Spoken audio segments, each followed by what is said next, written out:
All right, Woody, shutout week one. How'd that feel, man? It felt great. Just getting back out there, kind of getting our feet wet a little bit. It was exciting. The fans were all in it, and got the dub, so it's always good.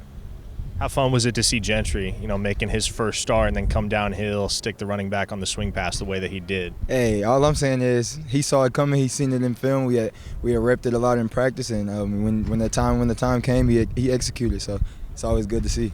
A lot of the younger guys in this room have cited you as a guy who, naturally as a fifth-year senior has kind of made an effort to take everybody under your wing and share your knowledge. From your perspective, what have you tried to impart on these younger guys as they've come up within the program?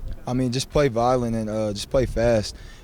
Use your technique that coach is teaching us, and if you just use your technique, everything will fall in place, and you'll make a lot of plays with it. So just telling those guys that. Do you see Gentry mirroring that when you see a play like he made and just what Parker said, speed and physicality? Do you see that? Yes, sir, for sure. Like you said, speed and physicality, and also preparation. He's seen it coming in film. We repped it so much, and we watched it so much. Once the play came, running back flared out, and he knew what it was. So. What about Gentry's resiliency to come back from the injury in the spring and really work his way 6 months later to making plays on the field like this? You didn't know what was going to happen day two after what happened, and then to see him in September making plays like he did. That just shows the type of guy he is. He has a lot of heart, and he believes in himself. So I always knew Gentry would probably end up being the starter on the other side as me, because he's probably one of the smarter guys on the team, just as far as football knowledge and knowing his job and the guys around him. So, like you say, he's just a resilient guy. Obviously, pass rush and coverage on the back end go hand in hand. What did you think of the pass rush from the guys up front this weekend? I think they were pretty good. We didn't get a lot of sacks. Quarterback was trying to get the ball out fast, but they were getting quarterback pressure. So, it helped us out in the back end. We didn't get as many turnovers as we wanted, but I think just the quarterback just throwing the ball up was good for us because they were getting pressure. Realistically, what can you take away from a game like that? Everything's working. You guys shut them out. You put 73 on the board offensively.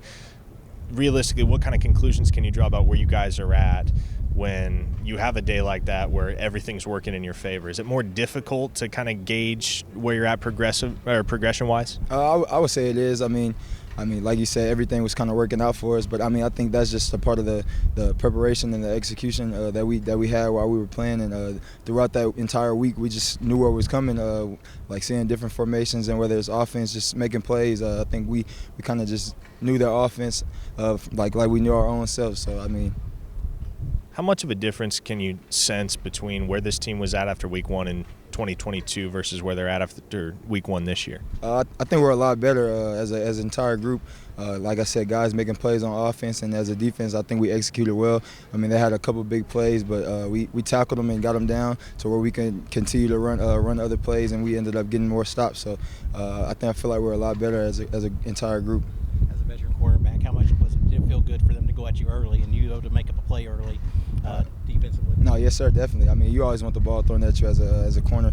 You don't want a lot of runs, and like you said, I usually don't get a lot of balls, but they came at me early, and I was making plays. So. You have a goal for yourself on picks, takeaways for yourself personally? Yes, sir, definitely. I'm trying to get.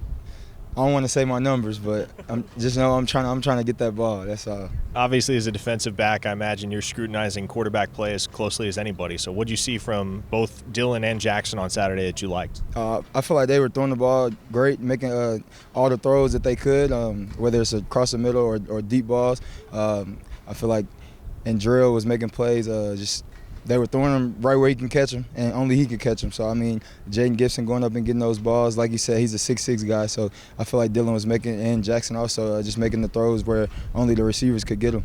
You talked about Gentry. What did you see from some of the other young corners, Jacoby Johnson, Kenai Walker, some of those guys? I felt like Kenai and Jacoby came in and did a great job, especially Kenai with the forced fumble, and he also got the recovery with that. And Jacoby coming in, making a couple tackles.